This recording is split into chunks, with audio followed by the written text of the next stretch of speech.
hot story. And, of course, this promotes Guillain-Barré disease. It produces all sorts of medical problems.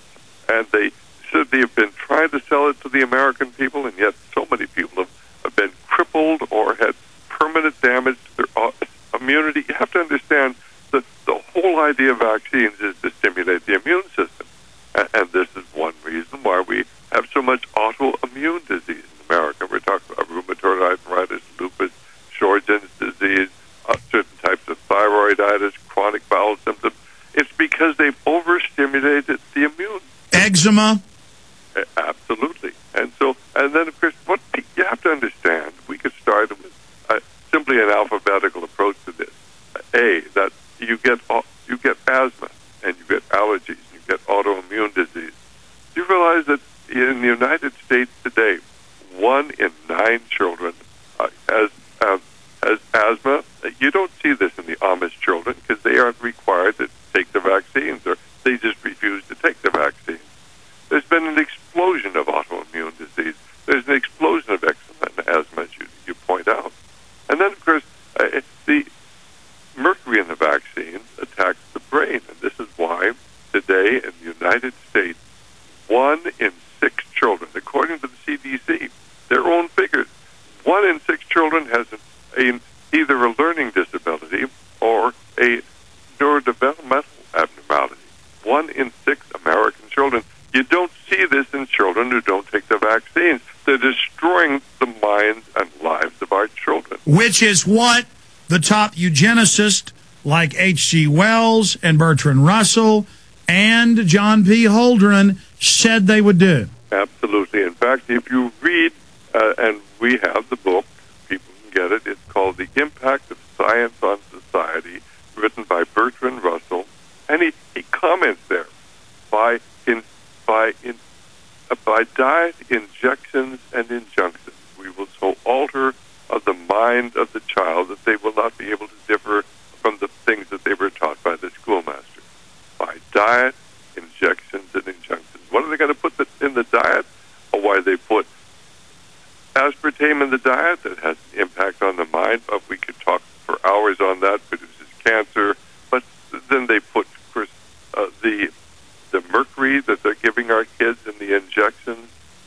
They know that this destroys the mind. Do you realize that today in America we have 5 million people with dementia and Alzheimer's disease?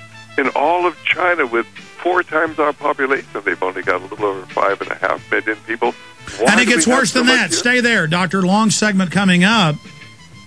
It gets worse than that. Our diabetes level, everything.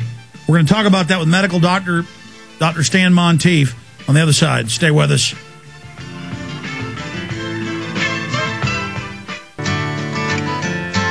Or do you feel the same? Will it make it easier on you now? You got someone to blame. You said one love, one life. Mike, Chris, Susan, Dan, when it's Mark. one need. Dan's calling from the Philippines. We're going to go to your calls with Dr. Monteith here in a few minutes. We're going to have him back up next week if he can do it to get more into eugenics with us.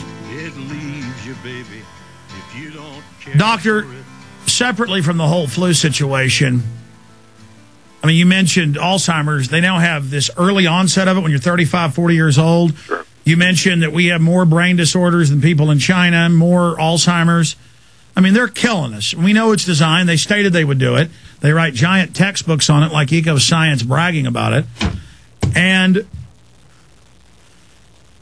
how do we defeat this? They control the main churches. They control the corporations. They don't just want a world government.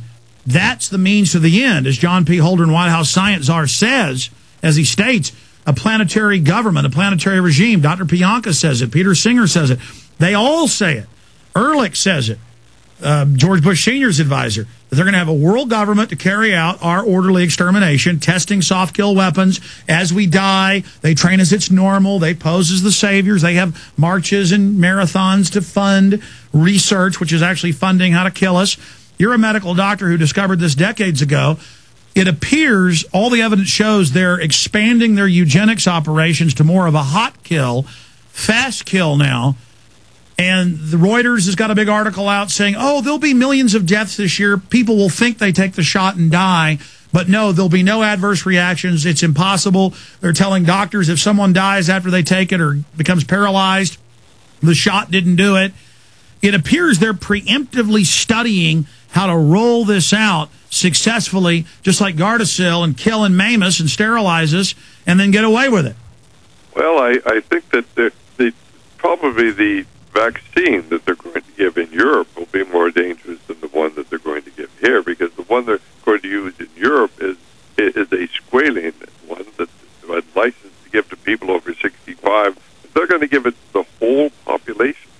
And then, of course, there was an article in Global Research, which is usually very, very reliable, and they're talking about the nanoparticles that they put in there to so-called turbocharge the European vaccine. Now, I just hope and pray that they haven't snuck it into our vaccine, because you can't trust them. You don't. Well, we've know had medical workers at the vaccine companies call in, and I've seen reports that no, there's different versions, but no, they have the Indroleukin or whatever it's called. I Dr. Horowitz on yesterday.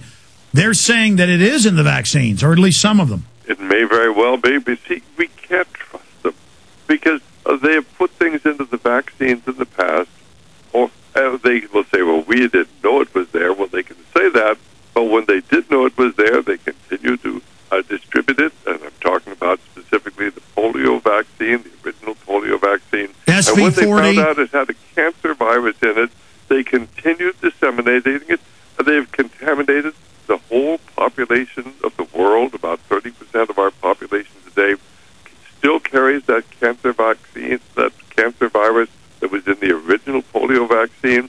One reason why the incidence of bone cancer and brain cancer and lymphoma and mesothelioma and ependymoma and medulloblastoma in children has gone up. And when they biopsy them, they find evidence of this cancer-producing virus that was introduced into our population through the original polio vaccine. And no doubt by design, and German news is reporting that they're growing it again in the same monkeys that have the SV40 for the virus stock in the European vaccines. Well, God help those people over there, supposedly, and all we know is what they tell us, Alex.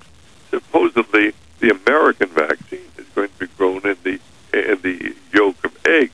But then we get the chicken viruses. That's the frightening thing about this. And they've introduced so many viruses from so many animals. God gave us an immune system that allows us to fight off animal viruses. They can't get into our bodies unless you inject them with a needle. Well, what about how for 5 years the FDA approved, it's now in wide use, not just irradiation of the meat, but they're now spraying in Latin, I can't pronounce it, that means bacteria-eating virus. They grow it in giant vaccine tanks with other viruses and RNA, and are now spraying it on most meats we get at the store. Well, I'm very concerned that so much of what they're doing to our food supply, it will lead to terrible problems. Certainly, we know that the genetically modified corn that they have introduced across America, and of course, it is contaminating our entire corn supply here. Chickens are a lot smarter than people. Chickens won't eat it. We know that it actually causes infertility in pigs. We know that studies have been done in Russia that shows it causes the genetically modified corn actually creates infertility in animals in Russia. And the people wanted to get the information out and were told you can't disseminate the information. And it's all about population control. We know that the Rockefeller Foundation and Bill and Melinda Gates Foundation and Monsanto and a similar very large genetic modification company over in Switzerland are spending hundreds of millions of dollars to store seeds in vast vaults up above the Arctic Circle on a little island there. And nobody's asked, why are they storing all these seeds for corn and for wheat and for all the other vegetables and things, in these vaults where they'll be permanently frozen? And should be very obvious. All of these people are dedicated to population control, and they want the seeds for when they start all over again. They've stayed